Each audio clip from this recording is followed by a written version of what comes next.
The Timely Entrepreneur Resource and Research Center welcomes you to an episode of Real Stories, Real People, from persons all around the world as we connect and continue to bridge the gaps and connect the dots in entrepreneurship.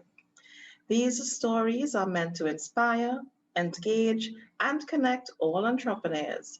The world has become a much bigger marketplace and a playing field for all. As a result, now it is easier to interact with others around the world, and our influence can help and reach others. And so, this is why we have connected with Ryan Nis. Ryan's social handle on Instagram is Fool Around the World, a title that certainly had us thinking. So, here now is Ryan to share his story of recovery and resilience. Ryan, welcome. It is indeed an honor to have you share. My name's Ryan Nurse, and I'm a traumatic brain injury survivor who has also suffered from and overcome depression.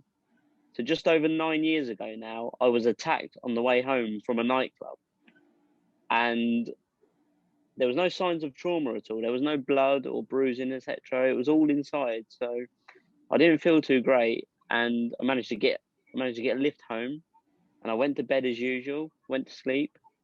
But throughout the night, I was vomiting and it was really jet black. And my parents told me that they had never seen anything like this before. And they just thought, obviously, I was drunk because I'd been out to a nightclub. So it was early hours of the next morning now. And I was just obviously in bed. I was being sick quite a few times. So my parents tried to wake me up and they failed. I wasn't responding to them trying to obviously make me become awake. So they obviously feared the worst, and in like over a short time, they just end up calling the ambulance. And before you know it, the paramedics were there, and they rushed me to hospital. My mum followed with them, and they wasn't telling my mum anything. And it got to a point where they did tell my mum something, and they said they're preparing to take me to a specialist hospital where I need an emergency brain operation. So for any parent, that's like, well, a horrible thing to hear, isn't it? So my dad obviously got to the hospital, and next thing you know, I'm getting rushed to another hospital where they did do the operation, and I had to have an emergency operation because there was a fractured skull, and I had a blood clot due to a bleed on the brain. I was also put into an induced coma, and that evening, my parents were told that I probably wouldn't make it through the night because obviously the injuries that I sustained were so severe. And again, for any parent at all to hear that come out of somebody else's mouth, it was for them probably the worst thing that they have ever heard come out. Like say somebody else tell them. So they were just devastated, distraught. I can't even think of a powerful enough word for it. Like they were gutted, basically, and all they could do is just keep up hope. So over the next few days, I was obviously on a life support machine in an intensive care unit, and my parents kept coming back obviously for the next few days, and there was no progression at all. I wasn't getting better, and I wasn't responding. So on the third day, specialists gathered my loved ones, and they said because there is no brain activity, there's literally zero brain activity, they would suggest to turn a life support machine off. And again, my parents, obviously, my mum and my grandparents just broke down crying. But then my dad ultimately done something that did save my life, and he stood up and he basically said, "No, the machine's not getting turned off." And the specialist couldn't say anything back to my dad because he's just said, "Oh, I would advise you turn the life support machine off on your son," but my dad said no. So again, he couldn't say anything. So they decided to keep it on and sort of give me a try over the next few days. And there wasn't really much response to start with, but then maybe I'd twitch my hand like the tiniest bit or my toe. And again, my parents was like, "Oh, this is so promising." But doctors would always just let my parents know again. Like they said, he probably won't survive this still. Like he's still on a life support machine. So yeah, he probably still won't survive this. And if he does ever survive, he would never be able to walk again or talk again, and he'd be in a vegetative state for the rest of his life. Um, Again, my parents were just like, no, he will get over it. Just he needs time. So the first time they tried to take me off the or out of the coma, tried to reduce the sedation, I wasn't responding, and they actually had to put me back into a coma because I wasn't breathing on my own. And again, they were saying like he's not strong enough to make this, and parents again just kept saying no, he will, and kept up hope. So then maybe it could have been the next day they done the same again, and this time I was breathing on my own, so I wasn't awake at this time, but I was starting to show signs of like response. And again, my organs, I guess, were working on their own this time. So I was out of the coma or out of the sedation, and I was slowly. It was just the only time would tell now. So parents kept being advised that Ryan might not be the same person again, like ever. And over the next week or week and a bit, my parents would just come just to watch me because I wasn't awake, I wasn't conscious. And then I remember the very first time that I woke up, and obviously there was no one around me. I was just in a intensive care unit on my own, and I remember it was cold, it was dark, and I just woke up, and I suffered whilst in a coma, an out of body experience. And again, I don't want to go into this too much because it does take a long time to explain. But basically, I saw myself through the eyes of what I can only say was my creator, because there is something out there that is bigger and better and powerful than us, and it knows so much more than we know. And it's not a person, I don't know what it is, but I literally viewed myself through somebody else's or something else's eyes, and I can I can tell you exactly what it was so clear. I always say to people like I could honestly make a movie on this because I remember every single little detail. And basically, I saw myself in a hospital bed, and then I don't want to go into it too much, but basically, what I saw is I wasn't even in the room. Like I was just in this white. I can't explain it. Just white everywhere, and I honestly saw every single person that I've ever seen in my whole life, whether it's a stranger that I bumped into down the street or family, friends, and I saw every single face, and they were in front of me just crying. And this is what I experienced in my out of body experience. And like I say, it's a bit more involved in that, and it can go on for a long time. So I'm going to sort of skip over that, but I am actually writing this in my book too. So yeah, I suffered this out of body experience, and obviously I woke up sort of soon after that, I guess. And when I woke up, I just remember looking down at myself in this intensive care unit in the pitch black, and there's obviously beep beep beep off the machines and stuff. And I looked down at myself and I had a tracheostomy in my throat. I had needles in me. I had patches all over my body. And I was just like, oh my god! And then it all sort of just come flooding back to, I guess, that night all those years ago, and I just remembered everything so clear, what had happened and where I'd been and who I'd seen that night. And yeah, it was a bit overwhelming. I actually remember crying myself back to sleep. And over the next, say, week or so, I couldn't obviously speak because of tracheostomy. Maybe a week later, that come out, and then I did have to learn to walk again and talk again. Obviously, the very first time that I was able to walk on a Zimmer frame, it was maybe 10 steps across the other side of the hospital ward to the toilet on the first time. And I went to the toilet, obviously, and as I'm washing my hands, I just felt something looking at me almost. And I didn't really want to look up because I was almost scared to look up. I didn't know what it was. And I just thought it was a wall in front of me. And as I look up, there was a mirror. And again, I've said this to a few people, but I don't know anyone that's ever experienced this, but just say, speaking to the people that I'm speaking to now, have you ever looked in the mirror and not realized what you're looking at, like not notice what you're looking at? And I actually looked in the mirror and I was confused. I was like, what am I looking at? And I didn't know what I was looking, like what was looking back at me.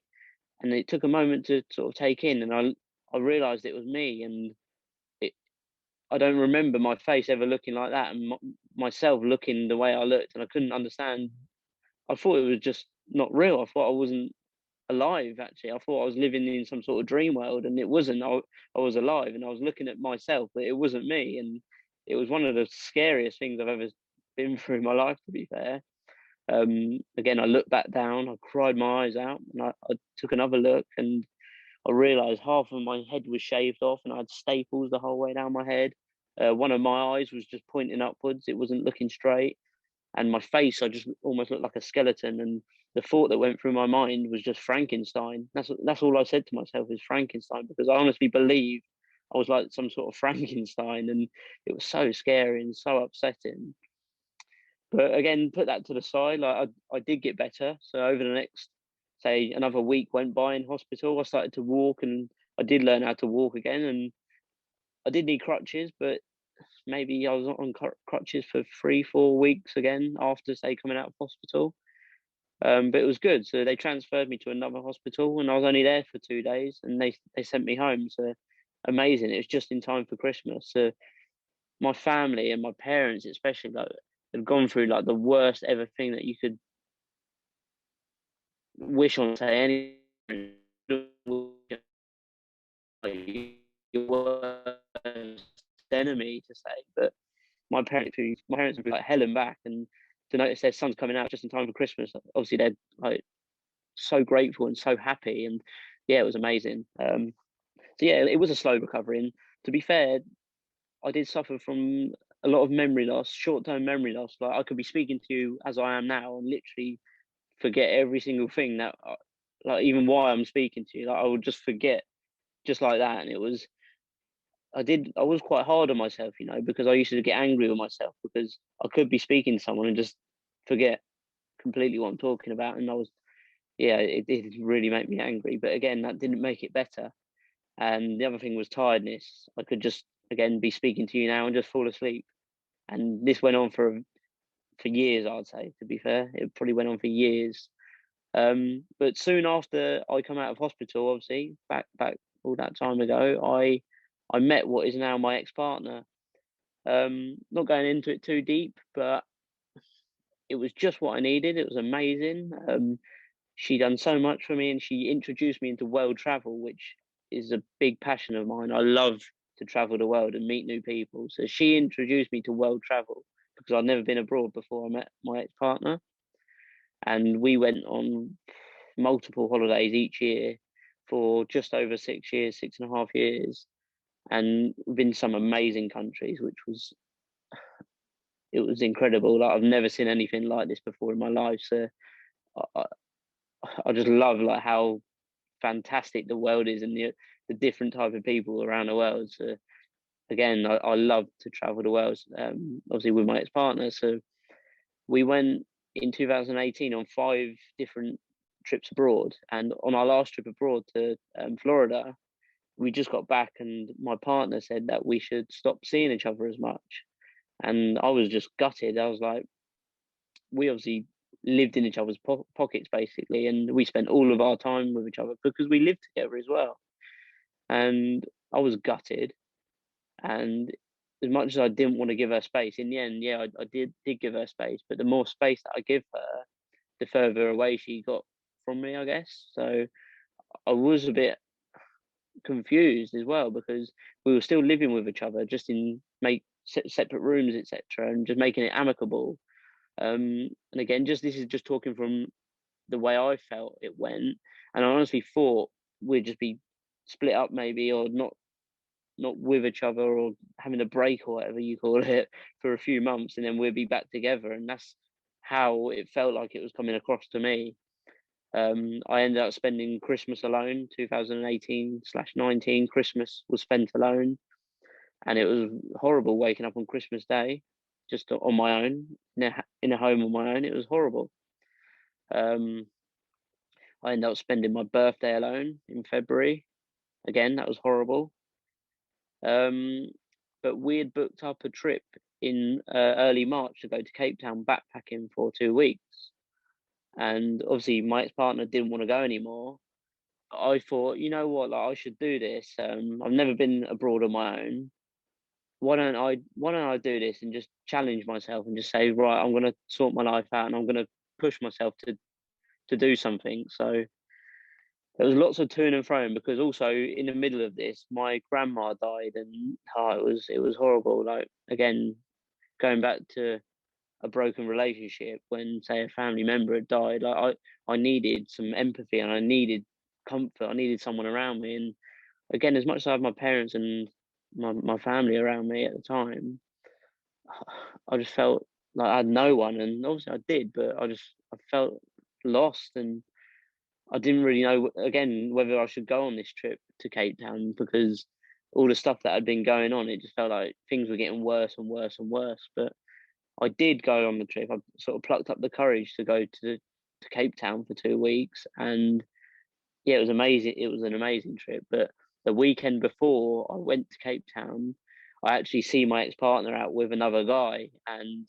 yeah, as much as we was having a break or split up or whatever we called it, it was a horrible feeling to see, say, someone that you've been with for so long with somebody else. And as much as seeing that, it sort of broke my heart, it also released this pressure and this weight off of my shoulders. So I say that was one of the most horrible things that have happened to me, but it's also one of the best things. And literally a few days later, like I say, I went to Cape Town. I had a fantastic time in Cape Town, and I was so happy. It just My life was flipped upside down. Like, it was like a light switch. I was just happy, instantly happy, and I was surrounded by people that were like on the same path as me and the same thought process as me, and it was just so nice to be around like-minded people, and it was just what I needed at the time. Um, Again, went to Cape Town for 2 weeks, incredible trip, and I got back. Obviously, I had to come back for my nan's funeral as well, because obviously, sadly, she passed away just before that trip. And again, it was literally the day that I got back from Cape Town. I walked into an empty home, and the sound of silence, I say to people, it was so deafening. It was so loud, just the sound of silence. And I just remember I just cried my eyes out as soon as I stepped in the door. Yeah, it was horrible. And since then, that was sort of April 2019. And from April all the way till August 2019 is when we finally sold the house. But that whole period there, I was living alone in a home on my own, and I just spiraled downhill. It got to the point where I'd be crying every night, every evening. I'd go to work, I couldn't concentrate at work. I'd come home just to sit and cry. I give up, like, the gym. I stopped going to the gym. So not only my mental health, my physical health um, was impacted. My hygiene was impacted. Like, I could spend a whole weekend just laying in bed. I wouldn't even get up and brush my teeth or barely eat stuff. I stopped eating food. Yeah, it wasn't. It was getting worse every day, to be fair. And at one point, I remember I sort of turned to drink and drugs, because I was searching for some sort of external happiness. I was desperate for happiness, because nothing was making me happy. And it got to a point where I used to say to myself, like, it felt like I was a prisoner in my own home.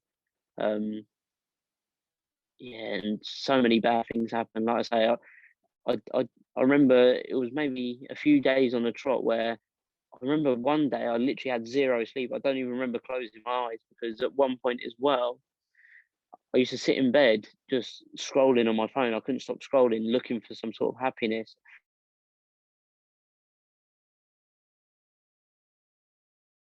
on Google, and I could be up. I probably went through thousands of pages on the internet, and I'd look through their whole website and try and find some sort of happiness through a website. And honestly, guys, do not, if anyone's listening to this and thinking I've done the same, or I feel like doing the same, it doesn't work. Like, happiness, it comes from within, it's internal. And I didn't realize this at the time. So that happened. And again, I used to find myself in the shower crying my eyes out at like 2, 3 in the morning, because I couldn't sleep. And this was because I had all this pressure of thoughts built up in my mind, and all these emotions that I sort of bottled up. And yeah, like I say, bottling it up, these emotions come flooding out, and they would probably spill over people that were trying to help me. It wasn't a great time for me at all. And in all honesty, I was just quiet about my emotions. I just put on a brave face. Like if I saw people out when I was going to work, or if I had to go to the shops, I'll just smile and just say, yeah, I feel great. And I honestly didn't feel great. I felt the total opposite. It got to a point where, like I say, drink drugs on the weekend, and I thought, you know what, I need to get help. So I went to my local GP, like excuse me, doctor surgery, and I said to them, like, this is what's going on. I need help. And honestly, straight away they just said you need antidepressants, and they prescribed me antidepressants. And I spoke to a few close people that are around me, and they said no, like you shouldn't get prescribed them. It's too much of a dosage, etc. So I'd never done anything like that as well before, like antidepressants. I was a bit scared of it, to be honest. So I decided that no, I'm not going to take antidepressants. And again, I'll just do what your doctor says, guys, and do what's right for you, but don't take something that you should be taking. But I honestly felt that I hadn't exhausted all avenues. So I then went back to the doctors and I said, is there another way, like a sort of less harsh way or a different type of way, like rather than like prescription of pills? Like, is there anything else that I could do or try? And they said, what about CBT counselling, which is just talking over the phone, like talking therapy? And I said, oh, that sounds amazing.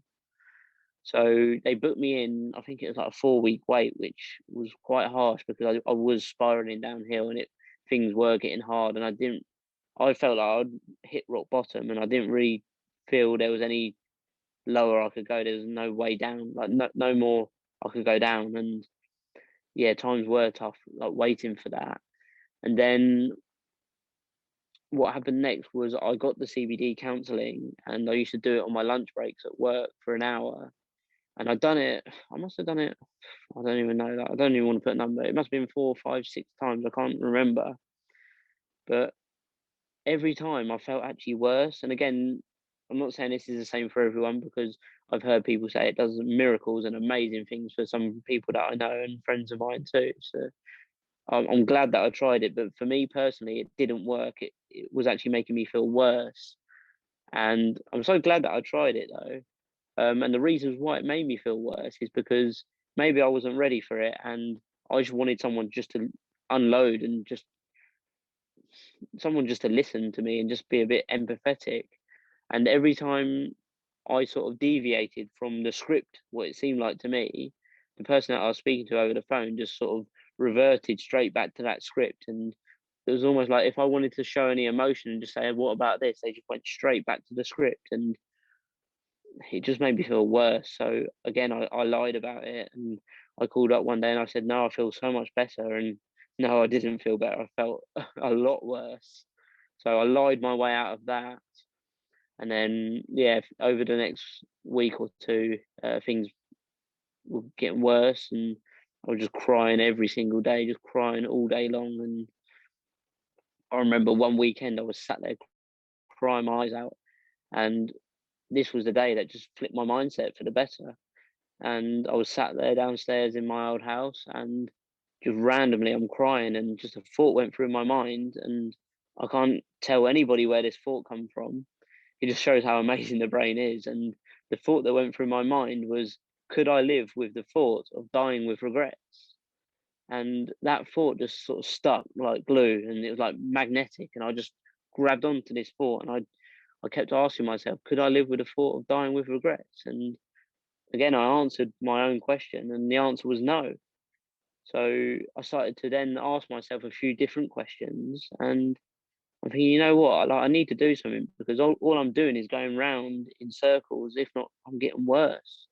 So I need to do something different. And there and then, I literally just started to journal and write my thoughts down on paper, and my head just felt so relieved of pressure.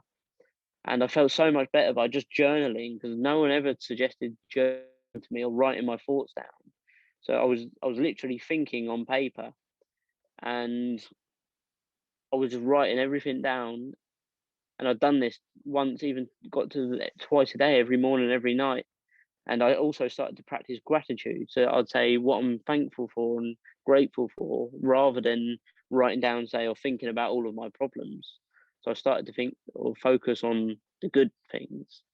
And I've said this before, and it's rude, but I'm just saying it because this is how I am. But when I was depressed, I used to wake up every morning. I used to literally just say "fuck you" to the world, because I really didn't want to wake up at one point. But after my mindset flipped, after that thought went through my mind, I used to wake up and I started to say thank you just to the world, to the universe. I started to say thank you because I honestly convinced and started to believe, and I still believe to the day now, the like the nightmare that I was going through, that nightmare was a dream for somebody else, because I was living in a home. I had a roof over my head, I had heating on, I had clothes on my back, I had fresh water, I had food to eat.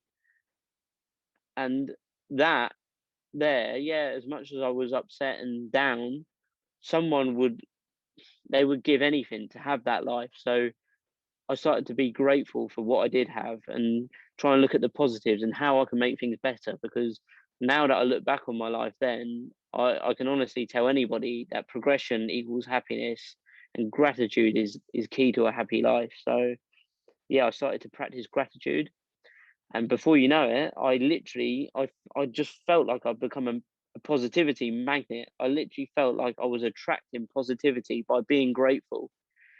And again, within, it was literally a handful of days, a few days, I think, I realized I was attracting positive things. And before you know it, what I like to call it is, I got a release date from prison, because this prison that I was in, the people that we were selling the house with, I got a message to say, you will move out on whatever day it was. You will move out in then, so make sure all your stuff is out and ready for the new people to move in. So again, this huge relief and liberation, where I felt, oh my god, like this is amazing news. Like I'm free.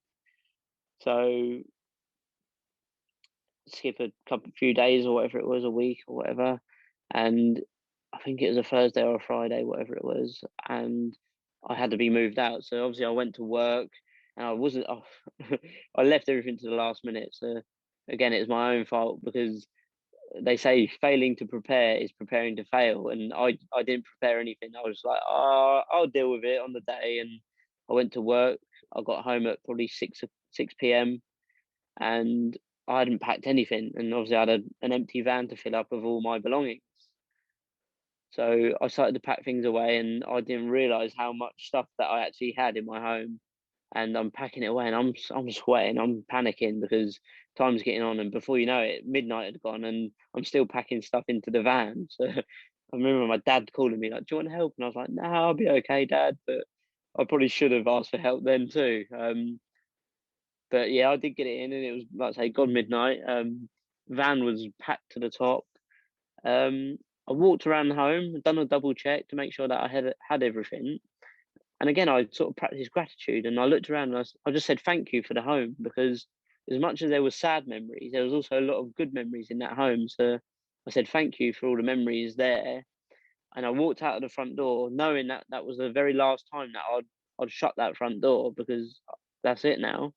And I posted the keys back through the letterbox, and I was like, "This is a new chapter. I've turned a new chapter to my story." So I got in the van, and I started to drive home. And I remember I got down to the lights, and I'm thinking, "Oh my god!" And I was a bit overwhelmed, because I'm like, every single decision that I make now is for me and me only. Like, what do I do with my life? So again, I'm driving down the motorway, and I'm thinking, what do I do with my life? Like, I got a bit, I don't know, a bit anxious and a bit overwhelmed. I'm thinking, what do I do? So again, just another sort of thought come in randomly, and I thought, you know what, I need to set myself some sort of goal, something to focus on. And because I love travel so much, I thought, why don't I set myself a goal to visit a different country every single month for a complete year? So I'm like, yeah, I'm going to do that. So I'm driving, and I'm getting excited. And I remember I turned off, and I'm driving down the lane back to my parents' house, and I'm so excited about this travel goal.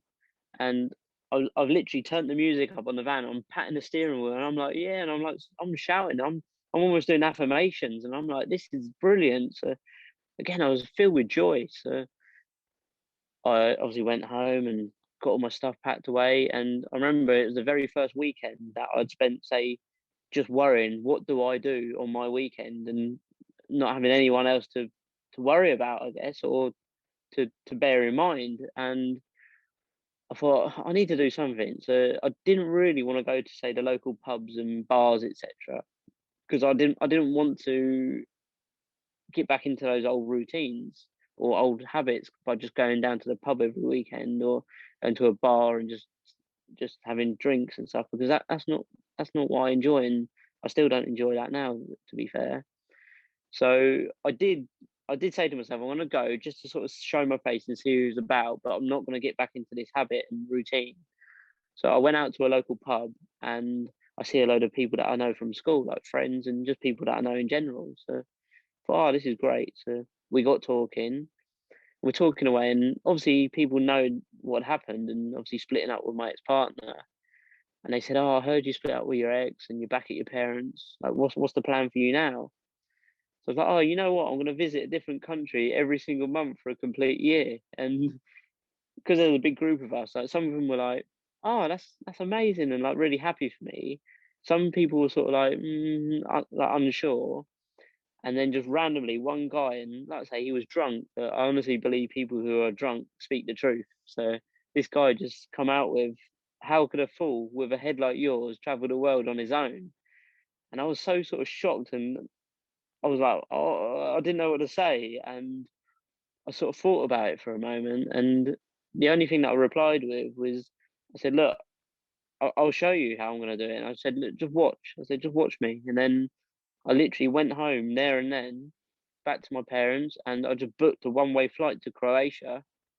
And then on the Monday, I went into work and I told my boss I'm going to Croatia, like the next day or 2 days later or whatever it was. And he was like, "Yeah, yeah, go for it." And I went on this 2-week backpacking island hopping trip around Croatia on my own. And again, I met so many amazing people, and I realized like travel makes me so happy because it makes me realize like my own capabilities, and it also I meet so many fantastic like-minded people. So travel for me is a big part of my sort of healing and growth journey too. So yeah, I sort of stuck to my plan and committed to it, and I did visit a different country every month, um, all the way up until February 2020.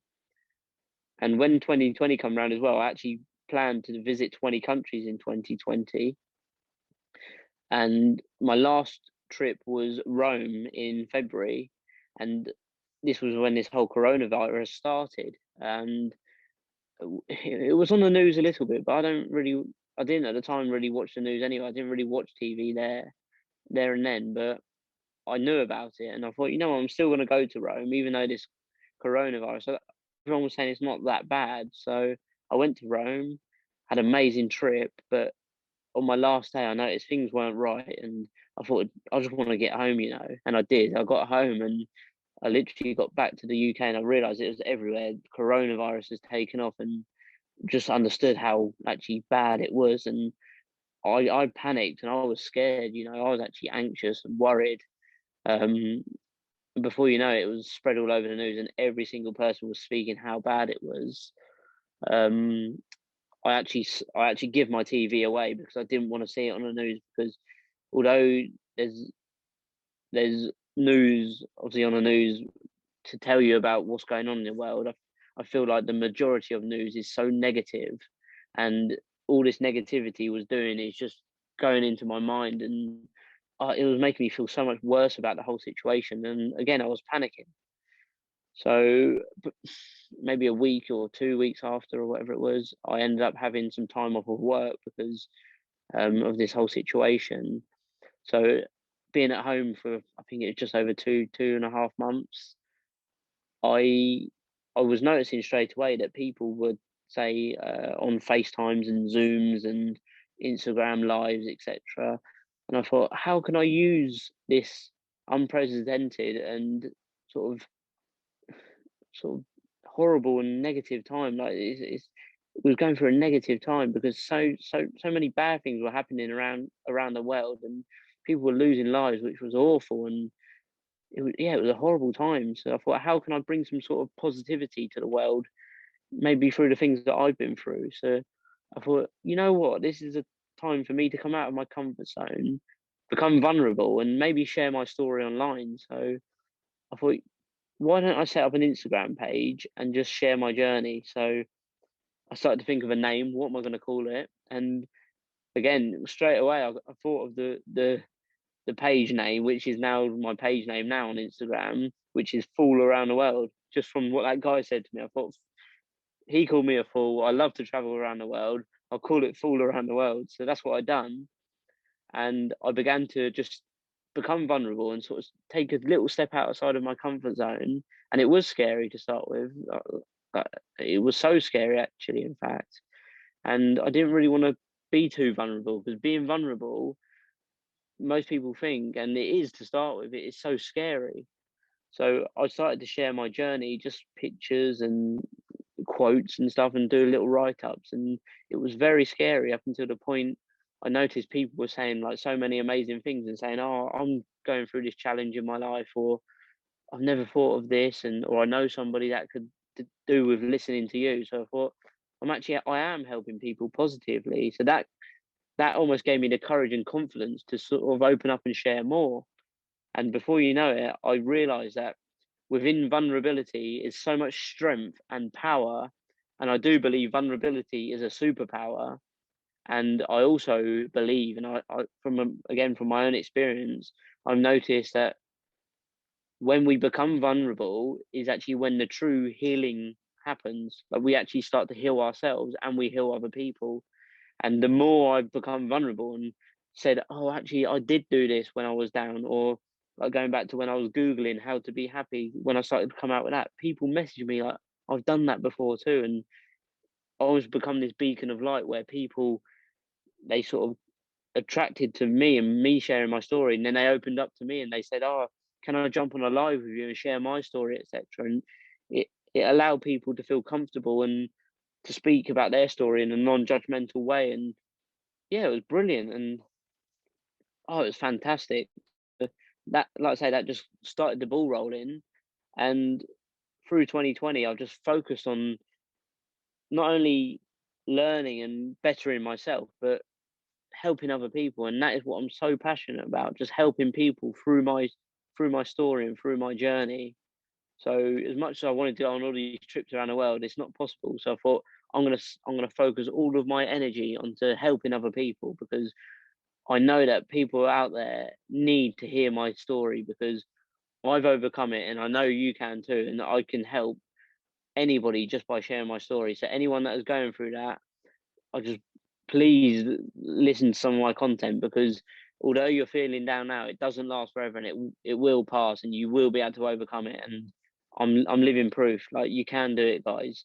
Like I said, you need to put your hand on your heart, and if your heart is still beating, that means you're alive. And when you're alive, literally, you can still change your journey. You can still change your ending, and you have to become like your own hero of your own journey. And like I say, if your heart's beating, you can flip the story around. So I want to become vulnerable, share the knowledge that I have gained from overcoming the adversities that I have faced, to help other people. And I truly believe that if I can get my journey out there into to the right people, and in the right amount and right way, I honestly believe that I can have positive impact on over 1 billion lives.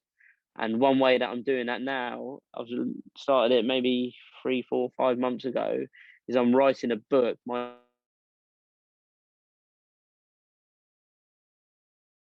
For all of the tips and tricks and knowledge, how I've overcome these adversities and how I've begun to progress in my life. And I've titled the book, Could I Live with the Thought of Dying with Regrets? Because that was the thought that literally flipped the switch for me. So I'm writing that now, and I hope to maybe almost have it ready for publishing by the end of the year, maybe. I don't know yet, but I'm just focusing on getting as much as I can done. So that's my journey in a nutshell, guys. So I just want to say thank you for everyone that's listening to this and that will listen to this, and I really appreciate everybody. Ryan, thank you so much for sharing your vulnerability with us. Um, a quick, a quick question. You're Yeah, now sure. a mental health advocate, aren't you? Um, Yeah, yeah. Guiding people and talking to persons. How does someone get in contact with you after hearing your story and realizing, I need to talk to Ryan? This is someone who can listen to me. This is someone who I feel comfortable sharing because he shared so much publicly. How can someone reach you?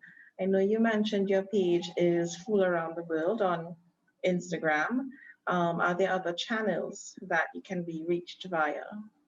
Yeah, sure. So if you just want to hear what I do, I mean, the main one, not everybody has this, but my first point of contact for my content is on TikTok because it's brilliant. I just put in up to a minute, um, my videos, my content, my quotes, etc., and what I share with people. So straight away, I'm on TikTok, and I do that every day. I put up a new quote, and I literally talk through different experience, what can help other people. So I do that every single day. But again, my DMs are closed on that because I can't have all my DMs open. So DMs are closed on TikTok, but you can go there to just watch and listen. If you want, if you don't have TikTok or you know someone that might benefit and they don't have TikTok, I'm also on YouTube, which is Fool Around the World. There's no dots in between that one, but if you type in Fool Around the World, I'm sure it will come up. So again, YouTube, most days I put up a quote on or a piece of content on YouTube. Um, and my other main one is just, yeah, my Instagram page, and that is where my DMs are open. So guys, please follow me and check out my Instagram page. And if you feel like you need to, you should definitely send me a DM. I might not be able to get back to you straight away, but I definitely will get back to you as soon as possible because, like I say, I've got so much going on at the minute, and I have to prioritize what's best for me. And like everyone else should do for themselves, always prioritize yourself because you can't give what you don't have, right? But if you are going through a difficult time, or there is anything that you would like to ask me, or any, like I say, any suggestions from my experience, or you want to ask any more questions about what I've been through, please just DM me on Instagram and I will get back to you as soon as I possibly can. Oh, thank you, Ryan, again for being so open. I have to ask you, how are your parents? How are your parents coping now? Because, knowing that they came Yeah. so close to losing you, I guess they're all overprotective now and always checking up on you to make sure you're okay, especially when you travel. How are your parents today? How are Yeah, them? no, I love that question. Great question. My mum's my mum's, and my mum's always been overprotective. And that's just my mum, and I love my mum to bits, obviously. So every time I go on a plane, my mum's always like, "Be safe, be careful." Or when I go abroad, again, that's just a mum thing, I think. And my dad knows that I've overcome this, and again, both my parents can see what I've overcome and how I am today, and what obviously I'm so open with my parents, and I tell them everything I'm doing about sharing my knowledge. So I know my parents are just glad to have me because it could have been a whole different story. Um, but again, adding to that and what I've spoken earlier, what I like to say to people is when I said about you, anyone is if their heart's still beating, you can flip your switch, you can change your story around. And what I see is when I was on a life support machine and they were planning to turn it off, that was out of my control. Like my life was literally in somebody else's hands, and my dad luckily told them to keep it on. But so many people, just in general in the world, that are actually living without even realizing they've actually switched their life support machine off, and they're just being here, and they're not actually living. Um, so there's so many ways you can ask yourself questions, and you can just literally say, "What do I want out of my life?" And it will be hard to get exactly what you want, but guys, we only got one precious life. So, like I said, if your heart is beating, you can still reach that life that you want, and you can still get there. And I know that things are difficult, but they don't last forever.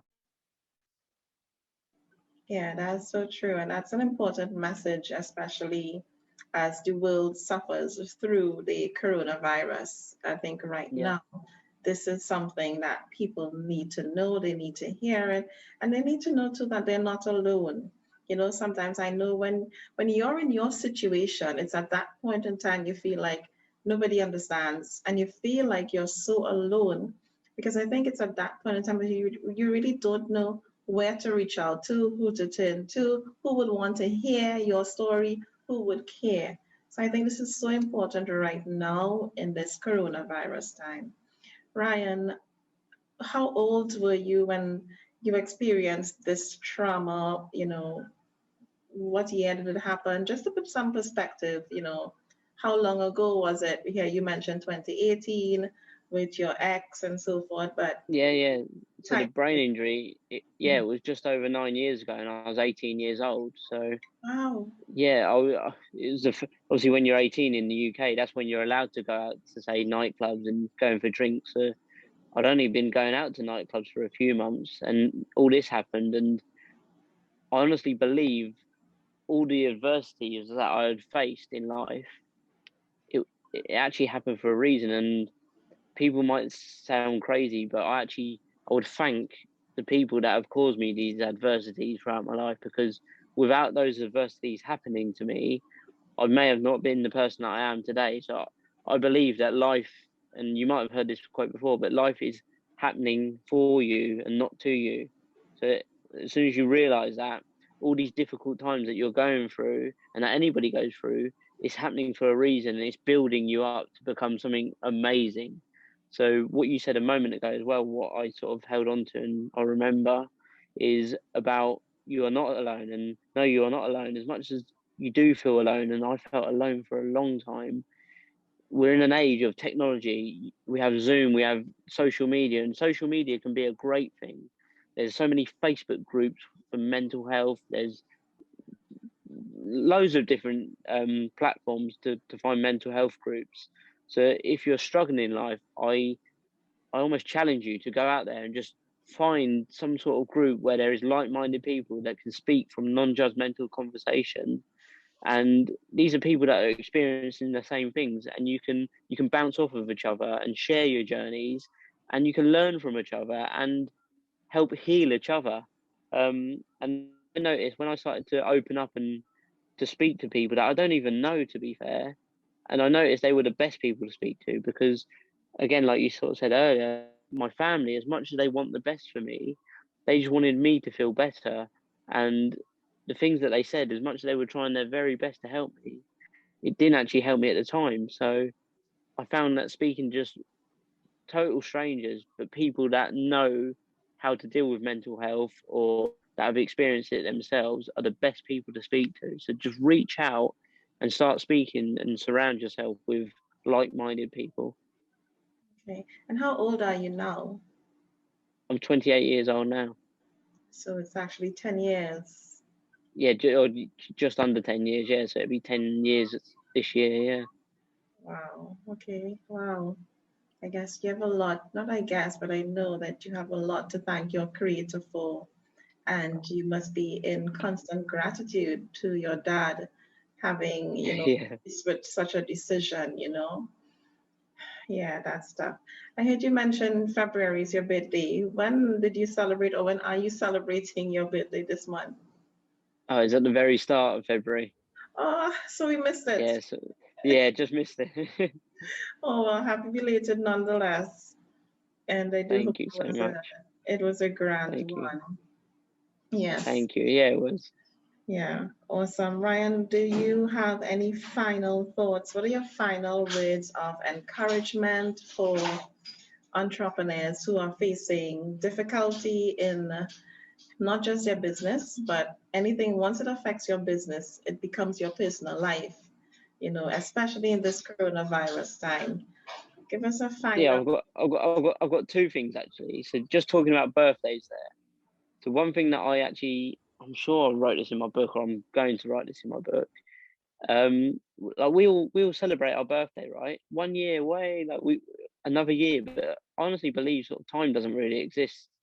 And why are we not celebrating every single day? And every day is a gift, right? Every day should be our birthday, because why wait a whole year to have a party? You should almost have a party in your mind every day, because you've been so lucky to wake up to celebrate every day. And that goes back to gratitude. You could just, I'd say, this is what I do. I just wake up in the morning, and as soon as I open my eyes, whatever I feel, I just say thank you, because that just sets me off on a good tone to the day, just by saying thank you.